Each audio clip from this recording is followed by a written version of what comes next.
Alright guys, so in this video I will show you how you can use coupon bundles on Temu.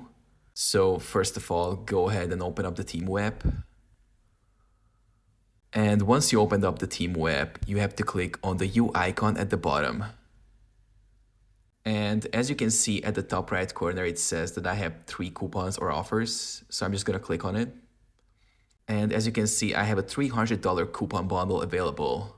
So I'm just gonna go ahead and click on get. So basically, in order to get the $300 coupon bundle, you have to make a purchase first. So go ahead and scroll through these items and choose one that you actually like. I'm just gonna go and choose this 3-in-1 fast charging cable. I'll click on buy to get $300. Choose the color. Let's say I want green. And at the bottom, I'll click on add for $300. So once you added your item to the cart, just click on get my $300 at the bottom.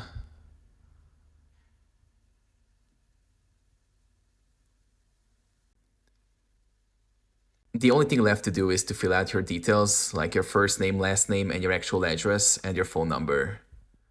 And once you actually make the purchase, you will get your $300 coupon bundle.